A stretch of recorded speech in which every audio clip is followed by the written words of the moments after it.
AITA for refusing to share my inheritance after my stepfamily sued me for everything? I am 24 years old, a film student majoring in cinematography, and about 8 months ago my dad died of cancer. Gregory, my dad, was a film producer, quite successful honestly, and basically left me almost his entire inheritance. What came after was an absolute nightmare with his widow Vanessa and her 2 sons. But it was also the most satisfying thing I have ever lived through because my dad, even from the grave, managed to give her exactly what she deserved. I need to tell this story because I still cannot believe how it all unfolded, and because honestly I think my dad planned every detail knowing exactly what was going to happen. I suppose I should start at the beginning. My mom died when I was born due to complications during childbirth, and my dad raised me alone for 10 years. I have no memories of her obviously, but my dad always talked to me about her, showed me photos and told me stories. He worked a lot in the film industry, produced movies that were quite good, some even won awards, and he earned a very good living. We lived in an incredible house. I went to good private schools and had everything I needed, but the most important thing is that I always felt my dad loved me. Even though he worked so much, he always found time for me. Weekends were ours. We went to the movies together, and naturally he explained to me how movies were made, how the camera worked, the lighting, everything. That is why I ended up studying film, I guess, because he passed that passion on to me. When I was 12, everything changed. My dad got a giant project in Los Angeles, the absolute hub of the film industry in the United States. We had been living in a smaller coastal city, but all the major studio action is concentrated in LA, so we moved. I entered a new middle school, and there I met these 2 brothers who basically made my life miserable. I do not remember exactly how it started. I think they just disliked me from day one, but they bothered me constantly. Logan and Carter were their names. They were my age, 12 years old too, and they were very unkind to me. They pushed me, took my things, and said horrible things to me. One day they literally pushed me down the school stairs. I broke my arm and had a concussion. It was a serious incident. My dad was devastated when he found out what happened, but he was also in the middle of this demanding production, and I think he felt guilty because he could not be more present for me. Then he made a decision that hurt me a lot at that moment, but now I understand. He sent me to live with my paternal grandparents, who lived in a quieter town about 3 hours from Los Angeles.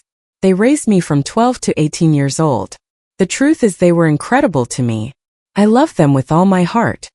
They gave me stability, affection, and a house where I felt safe, but it still hurt feeling that my dad was sending me away. He visited me when he could. We talked on the phone all the time, but it was not the same. When I was 15, my dad gave me news over the phone that basically left me frozen.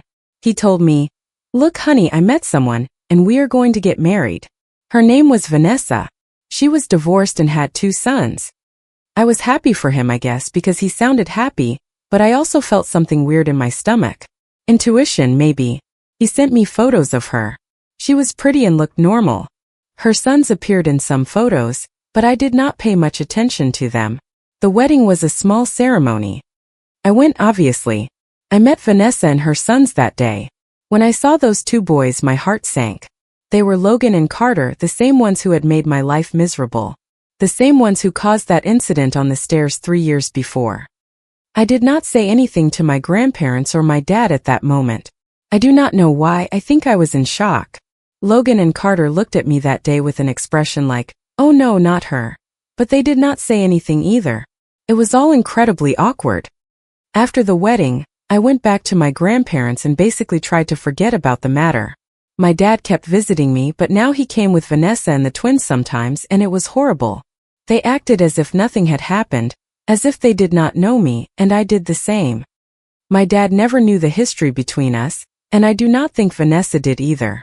Years passed and I graduated high school at 18. I applied to a prestigious film school in Los Angeles, the same city where my dad lived, because it was the best in the country and because honestly I wanted to be closer to him. They accepted me, and I moved to an apartment that my dad helped me pay for. He was excited to have me close again. He visited me often, we had lunch together, and he took me to film sets, but I also noticed something. Vanessa and her sons were weird with my dad. They treated him as if he were an ATM, always asking for money, wanting expensive things, trips, and luxury cars. Logan and Carter were about 22 years old at that point. They neither studied nor worked. They just lived off my dad. Vanessa was worse. She always wanted jewelry, designer clothes, and was remodeling the house constantly. My dad never complained, at least not to me, but I saw he was tired.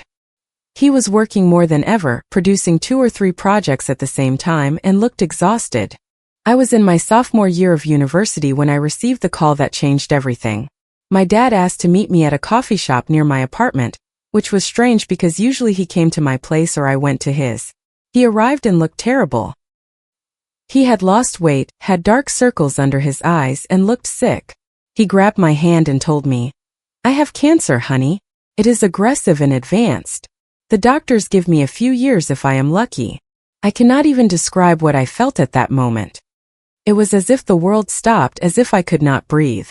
My dad was 46 years old. He was young, he was strong. How could he have cancer? I cried right there in the coffee shop. I did not care who saw me. He was crying too and told me we were going to fight, that he was going to do the treatment and that everything was going to be okay. But I knew by his face and his tone that things did not look good. The following 2 years were an absolute nightmare, but also revealing in many ways. My dad started treatment, chemotherapy, radiation, everything. I went with him to all the appointments I could. I skipped classes and put aside university projects. My grandparents also came often to help, staying whole weeks to take care of him. Vanessa, his wife, the person who supposedly should be there for him through thick and thin, basically disappeared. At first, she went to the hospital once in a while, but always with a face of annoyance, as if being there was a huge sacrifice. Logan and Carter never went, not a single time. My dad noticed it. I saw the pain in his eyes when he asked for them, and Vanessa made up excuses. She claimed they were busy with work, studying for an exam, or sick. All lies. I moved back to my dad's estate to take care of him better, and there I saw everything. Vanessa went out all the time. She said she went with friends or had appointments with the doctor, but I knew she was lying because she came back smelling of alcohol or men's cologne. Once I confronted her. I told her, "Where were you? My dad was looking for you all afternoon." She looked at me with contempt and said, "It is not your problem. Mind your own business." I wanted to tell her so many things, but I did not want to stress my dad more. He was already suffering enough with the treatment and the disease. The last 6 months of my dad's life were the worst. The cancer had spread. There was not much to do anymore except keep him comfortable. He knew it, I knew it, we all knew it. Vanessa stopped going to the hospital completely. She said she could not stand seeing him like that it was too difficult for her. My dad was dying, and she could not even bother to visit him. I was with him every day. I slept in a chair next to his hospital bed. I read to him, played his favorite movies, and held his hand. My grandparents were also there constantly, taking turns so he was never alone. One afternoon, about 2 weeks before he died, my dad asked me to call his attorney. The attorney arrived with a stack of papers, and my dad told me to leave the room because he had to settle some legal matters. I left, obviously, and stayed outside with my grandparents. The attorney was there for about 2 hours. He came out with a strange expression, serious but also satisfied. I do not know how to explain it. He shook my dad's hand, looked at me and said, "Your father loves you very much, never forget it." Then he left. My dad died on a Tuesday morning. He was asleep. I was there holding his hand. He was 48 years old. It was peaceful at least. He did not suffer in that last moment. I cried like I had never cried in my life. My grandparents did too. It was heartbreaking.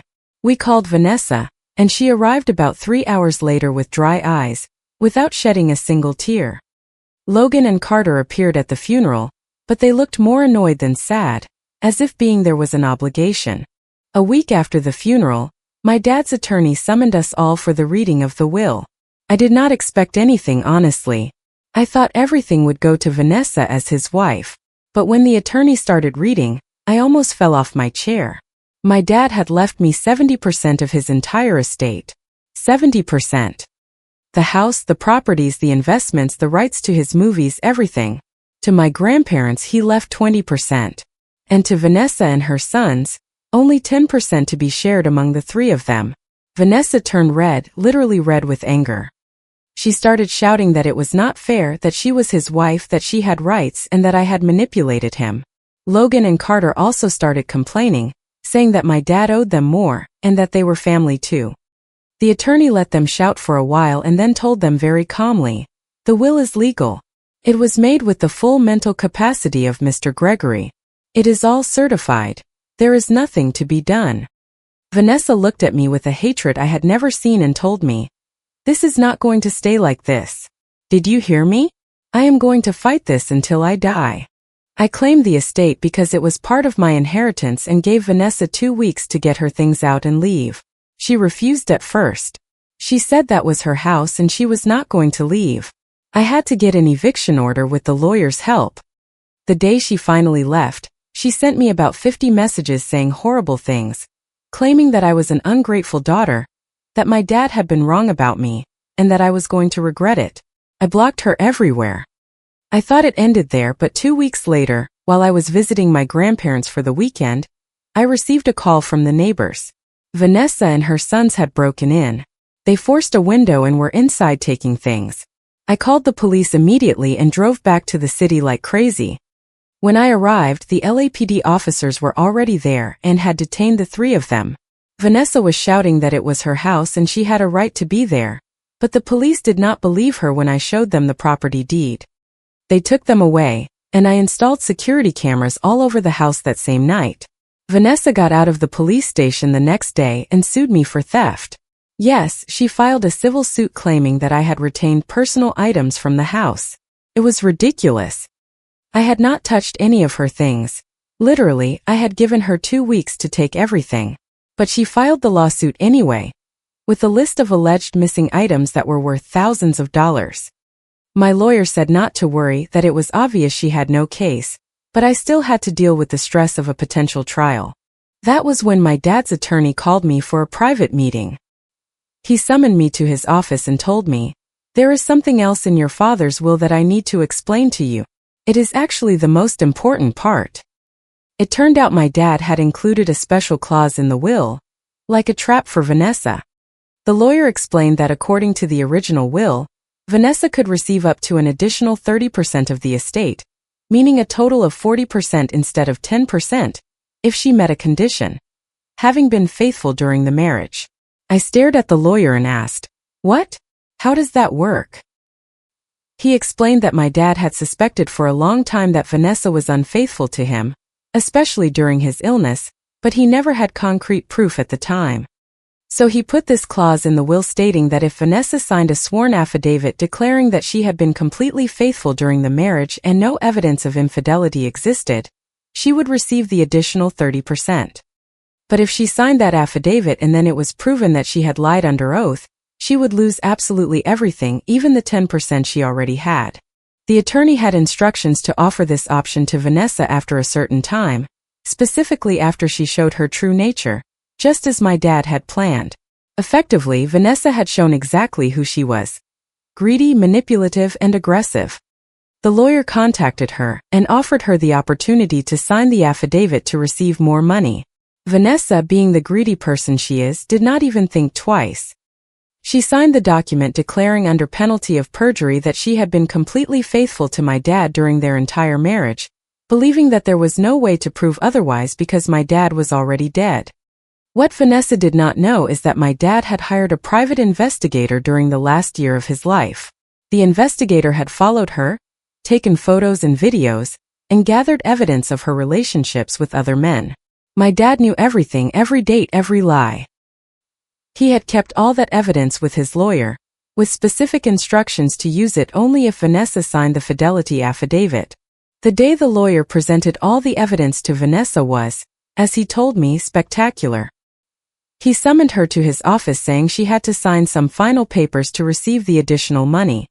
When Vanessa arrived, all smiling and thinking she was going to get away with it, the lawyer put folders full of photos and videos on the table. There was Vanessa with different men entering hotels and sharing intimate moments in restaurants, all dated and documented.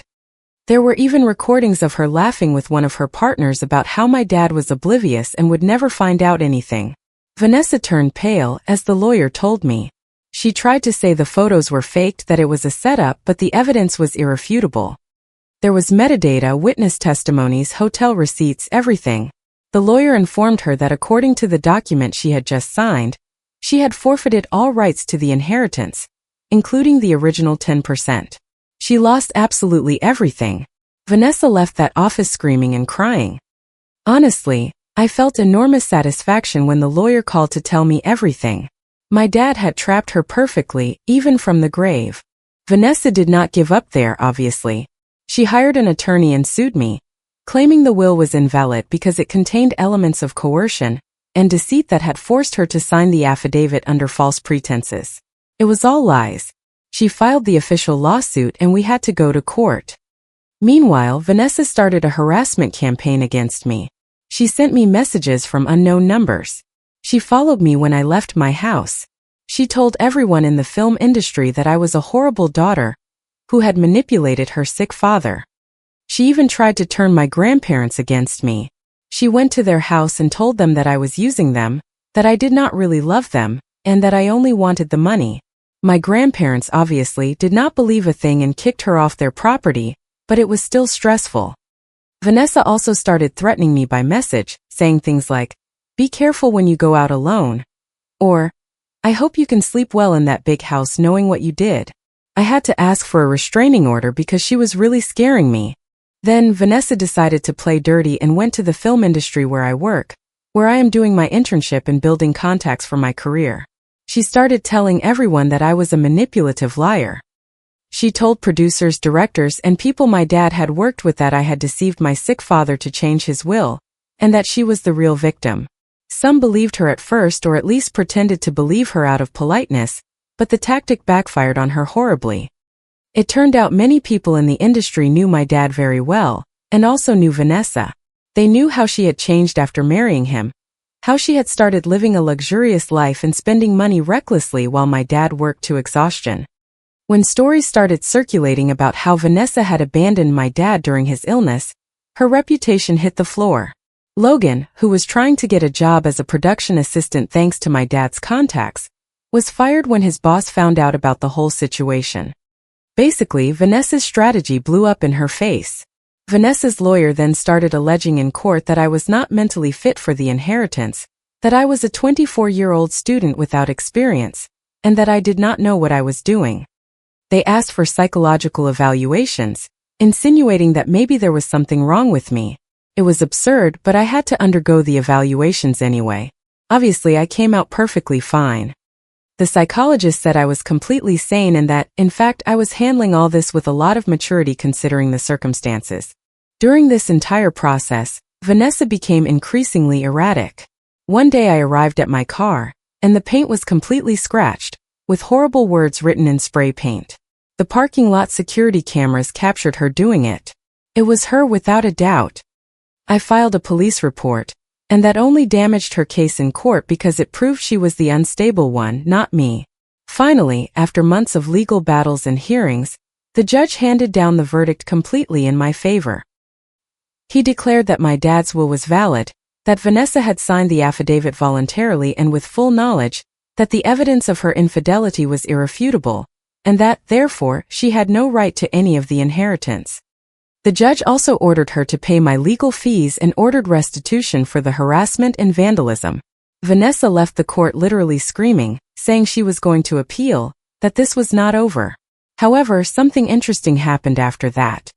Logan and Carter, her sons, apparently had a huge fight with her after losing the case. Someone told me they heard them shouting at each other outside the courthouse. Logan and Carter were telling Vanessa that because of her they had lost everything. They said if she had not been so greedy and had not cheated on their stepfather, they would still have at least the 10%. She shouted back that it was all my fault, that I had ruined them. In the end, the twins cut contact with her, or so I was told. Basically, they blamed her for the whole disaster. I made a decision after all this was over. I gave the estate to my grandparents. I want them to live their last years there in comfort. They deserve it after everything they did for me. I accepted a project abroad, an opportunity to work on an international production as a camera operator, something I always wanted to do. I sold some of the inheritance properties and put the money in safe investments. I have enough to live comfortably and pursue my career without financial worries. Vanessa tried to appeal the case, But her appeal was rejected about 2 months ago. I do not know where she is now. Honestly, I do not care. I blocked her from absolutely everywhere and asked my lawyer to handle any attempt at future contact. As for Logan and Carter, I do not know what they are doing either. I heard one of them moved to another city, but I do not have details nor do I look for them. What impresses me most about all this is how my dad planned it all so perfectly. He knew exactly what kind of person Vanessa was. He knew that if he left her the option to be greedy, she would be. He built this elaborate trap knowing she would fall into it, and he was right. Part of me wishes he could have seen how it all turned out, how his plan worked to perfection. But another part of me thinks that maybe he knew. Maybe that is why he died in peace. My grandparents told me recently that my dad had mentioned something to them a few months before dying. He told them, "I am going to make sure my daughter is okay when I am gone, that she has what she deserves, and that the people who only saw me as money receive exactly what they deserve." He kept his word. He left me not only money and properties but also the satisfaction of seeing justice, of seeing the people who used him and betrayed him receive the consequences of their actions. I am going abroad in 2 weeks. I start the project next month. I am excited and also a little scared. It is a great opportunity. Yesterday I went to the cemetery to visit my dad's grave. I brought him flowers and stayed there a while talking to him. I told him about the project, about how my grandparents are, and about how everything was resolved just as he planned. I know it sounds weird, but I swear I felt like he was there, proud, at peace. "Thanks, Dad," I told him, "for looking after me even when you are no longer here." I left feeling lighter than I had felt in months. Comment. I truly believe that true character reveals itself in the end, no matter how hard someone tries to hide it.